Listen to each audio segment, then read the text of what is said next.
کل کراچی کی ایک لوکل کورٹ کا ڈیسیژن آیا ہے ڈاکٹر عامر لیاقت حسین رحمہ اللہ تعالی کے حوالے سے کہ ان کے پوسٹ مارٹم کا حکم انہوں نے دیا ہے. میری تو پہلے سے یہ خواہش تھی اور ڈیمانڈ تھی کہ پوسٹ مارٹم تو ہونا چاہیے. ایک اتنی بڑی پرسنالٹی، باقی جو علمی اختلاف ہے یا کوئی اور ایشو کسی کا ہو سکتا ہے وہ اپنی جگہ، لیکن ظاہر ہے ایک سیلیبریٹی تو تھے وہ. اس طریقے سے ان کا اچانک دنیا سے جانا اس حال میں کہ ان کے جسم کے ایکس ریز بھی سوشل میڈیا کے اوپر آئے ہوئے ہیں. یہ والی بون ان کی ٹوٹی ہوئی ہے، ابھی تک کسی نے انکار نہیں کیا. کالر بون یا شولڈر بون، اور ہاتھ بھی غالباً اس کی ہڈیاں بھی ٹوٹی ہوئی تھی. پھر ان کے ملازم کا بیان بھی آیا کہ جی ان کے کمرے سے چیخوں کی آوازیں آ رہی تھیں. اب یہ نہیں پتا کہ وہ رونے کی وجہ سے خود چیخ رہے تھے یا انہیں کوئی مار رہا تھا اس کی وجہ سے وہ کسی کو مدد کے لیے پکار رہے تھے. بہرحال یہ ساری باتوں کے باوجود ان کو بغیر پوسٹ مارٹم کے دفنانا یہ بہت بڑا ایک سوشل جرم بھی تھا اس حوالے سے. اور اس کے پیچھے زیادہ تر ان کے ورثاء کا ہی قصور ہے. یہ قصور ہی کہوں گا میں. رات کو میری کافی تفصیلی بات ہوئی تھی جے ڈی سی کے جو ظفر عباس بھائی ہیں، وہ ان دنوں میڈیا میں کافی ان رہے ہیں اور کافی زیادہ انہوں نے پازیٹیولی معاملات کو چلایا تھا. تو میں نے ان سے یہی پوچھا، کیونکہ میں نے یہ ریکارڈنگ کا ارادہ بنا لیا تھا کہ میں صبح تھوڑا بہت اس پہ بولوں گا، کہ کیا وجہ ہے کہ ان کا پوسٹ مارٹم اس وقت نہیں ہوا، جبکہ خبروں میں ریئل ٹائم ہمارے پاس انفارمیشن آ رہی تھی کہ پولیس نے پوسٹ مارٹم کے بغیر ورثاء کے حوالے لاش کرنے سے منع کر دیا ہے.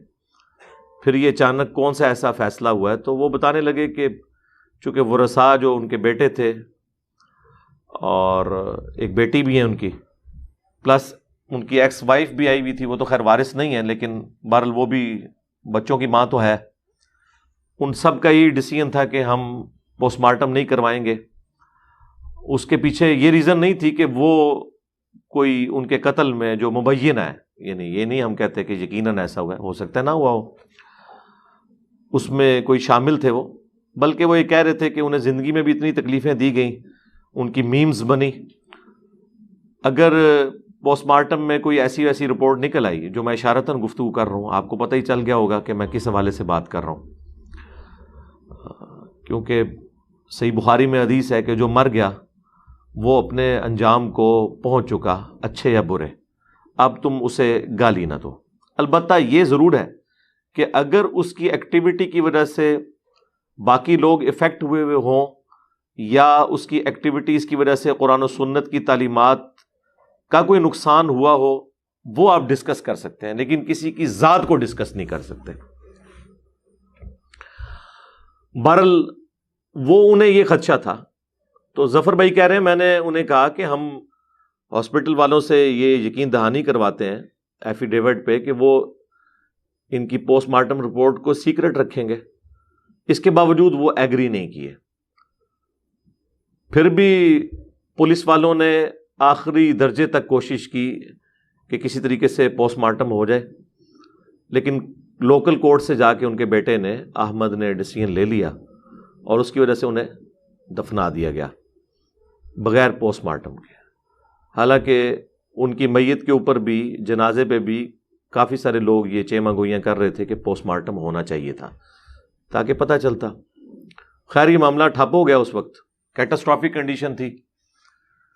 بعد میں کسی شہری نے پٹیشن فائل کی. وہ ظاہر ہے کہ اس طرح کے جو نامعلوم قسم کے شہری ہوتے ہیں وہ ایجنسیز کی طرف سے ہی ہوتے ہیں عموماً، کہ جی عوام الناس میں خوف و ہراس پھیلا ہوا ہے اس واقعے کی وجہ سے.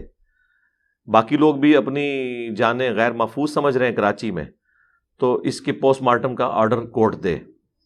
تو کل 18 جون 2022 کو کورٹ نے ڈیسیژن کیا. وہ آپ کو پتہ ہے جنگل کی آگ کی طرح وہ خبر پھیلی ہے اور تمام میڈیاز کے اوپر. وہ چند گھنٹوں میں ان چینلز کے بھی ویوز جو ہیں وہ لاکھوں کراس کر گئے ہیں جو چند سیکنڈوں تک ہوتے تھے. ظاہر وہ خبر ہی بہت بڑی تھی کہ ڈاکٹر عامر لیاقت کی قبر کشائی کا حکم دے دیا گیا، پوسٹ مارٹم کا حکم دے دیا گیا. اس کے لیے اب وہ ایک ڈاکٹرز کا جو پینل ہے وہ بھی ترتیب دے دیا گیا ہے. میرا خیال ہے 1-2 دن کے اندر یہ سارا معاملہ ہو جائے گا. تو میں نے ظفر باز بھائی کو JDC والے اس لیے فون کیا تھا کہ ہو سکتا ہے ان کے ورثاء میں سے کوئی بڑی کورٹ میں جا کے اس ڈیسیژن کو ریورس کروانے کی کوشش نہ کرے. تو وہ کہہ رہے تھے کہ وہ ڈیسیژن اس طریقے سے ریورس نہیں ہوگا. اگر کوئی گیا بھی نا تو ان کے باقی رشتہ دار کھڑے ہو جائیں گے کہ ہمیں تو خدشہ ہے کہ اسے مارا گیا ہے. تو ظاہر ہے کورٹ نے ڈیسیژن اسی حق میں کرنا ہے کہ پوسٹ مارٹم ہو. اگر ان کا اپنا بیٹا اور بیٹی بھی یہ کہتے ہیں نا کہ پوسٹ مارٹم نہیں ہونا چاہیے تو ان کا کوئی بھتیجا کھڑا ہو جائے گا. ان کے بھانجے بھتیجے تو ان کی اپنی عمر کے ہیں, سینئر ہیں, کہ جی ہمارے قریبی رشتہ دار کو قتل کیا گیا, پوسٹ مارٹم ہو. تو کورٹ نے تو ڈیسیژن دینا ہے اس بنیاد پہ کہ جس میں کورٹ اپنی بھی جان چھڑائے پلس جو پبلک ویلفیئر والی بات ہو. تو یہی ہے کہ پوسٹ مارٹم تو ہونا چاہیے, ایک ہائی پروفائل کیس ہے, اس لیے وہ یہی ڈیسیژن کریں گے. تو ان کا موقف یہ تھا کہ وہ شاید بڑی کورٹ میں نہیں جائیں گے اور یہ اسی طریقے سے ڈیسیژن ایگزیکیوٹ ہوگا. اب چونکہ ایک پوسٹ مارٹم کا ایشو ہے اور مرنے کے بعد قبر کشائی کرنے کے بعد اتنے دن گزر جانے کے بعد قبر سے ایک بندے کو نکالنا اور پھر اس کی لاش کے کچھ حصے لینا پوسٹ مارٹم کے لیے تو ظاہر ایک تکلیف دہ چیز ہے. اور وہ پبلکلی نہیں ہوتا, وہ چند ایک لوگ جاتے ہیں, باقی پولیس کا حصار ہوتا ہے, کوئی اور قریب نہیں آ سکتا کہ کوئی آ کے ویڈیو بنا لے. ظاہر ہے کہ آپ نے لاش کی حرمت کا بھی خیال کرنا ہے, یہ ساری چیزیں اس کے ساتھ جڑی ہوئی ہیں. اور عوام الناس میں تو عجیب و غریب باتیں مشہور ہیں نا کہ جی وہ محمد کے غلاموں کا کفن میلا نہیں ہوتا. جی وہ اگر سائبیریا میں دفن ہو تو 10,000 سال تک بھی کچھ نہیں ہوگا. ظاہر ہے کہ وہ فریزنگ پوائنٹ پہ ہے وہاں پہ. لیکن عام حالت میں یہ کوئی تھم رول نہیں ہے, یہ ایکسیپشن صرف پیغمبروں کی ہے جی. اور اس کی اصل قرآن حکیم میں موجود ہے. حضرت سلیمان علیہ السلام کی جب ڈیتھ ہو گئی تو اللہ تعالیٰ فرماتا ہے کہ ان کی ڈیتھ کے اوپر جو جنات تھے انہیں معلوم نہیں چلا مگر ایک کیڑا جس نے ان کی لاٹھی جو ہے وہ کھا لی تھی, جس کی وجہ سے ان کا جسم نیچے آ گیا, اس کی وجہ سے لوگوں کو پتا چلا کہ یہ تو فوت ہو چکے ہیں, کیونکہ وہ ٹیمپل آف سلیمان تعمیر ہو رہا تھا, ہیکل سلیمانی. تو حضرت سلیمان علیہ السلام کی موت کا وقت اسی دوران آ گیا تو وہ لاٹھی پہ یوں ٹیک رکھ کے نا بیٹھ گیا ایسے کر کے, یہ جو بھی کوئی پوسچر ہوگا. تو اب گوشت تو زیادہ مرغوب غذا ہے کیڑوں کی, لیکن اتنے عرصے تک اب وہ دیمک نے ایک دن میں تو نہیں چاٹی ہوگی لکڑی, ہفتوں مہینوں لگے ہوں گے جب تک پورا وہ تعمیر نہیں ہو گیا. اور اس واقعے کا ذکر قرآن میں موجود ہے. لہذا قرآن میں عقیدہ انبیاء کرام کے بارے میں کہ ان کے جسم سلامت رہتے ہیں مرنے کے بعد, اس کی اصل قرآن کے اندر موجود ہے ان آیات کے اندر. باقی یہ بات ٹھیک ہے کہ میت کا احترام ہے, اس حد تک احترام ہے کہ سنن ابی داؤد میں حدیث ہے جس نے مردے کی ہڈی توڑی گویا اس نے زندہ کی ہڈی توڑی. تو یہ قتل ناحق کا اس حوالے سے پوسٹ مارٹم ہونا چاہیے, لیکن اس طریقے سے جو ہوا نا یہ یعنی مجھے یہ اچھا نہیں لگا اور نہ ہی اسلام کو پسندیدہ ہے کہ اب بندہ مر کے وہ پردے میں جا چکا ہے اب آپ اس کی لاش کو نکالیں گے. لیکن چونکہ اب ایک مجبوری ہے اس لیے نکالنی پڑ رہی ہے, جواز اس کا موجود ہے, لیکن یہ سب کچھ پہلے ہونا چاہیے تھا.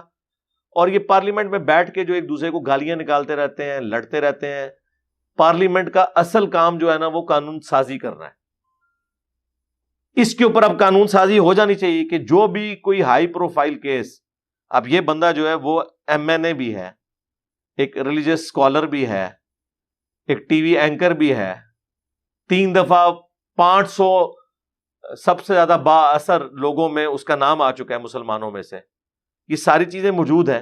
کوئی کرائٹیریا سیٹ کر لیں کہ اس طرح کا جو بندہ مرے گا نا وہ ہمارے قانون کا حصہ ہو کہ اس کا پوسٹ مارٹم ہونا ہے. ورثہ چاہیں بھی تو اس میں ہرڈل نہیں کر سکتے. یہ پارلیمنٹ میں قانون سازی ہونی چاہیے اس حوالے سے تاکہ یہ فتنہ دب جائے.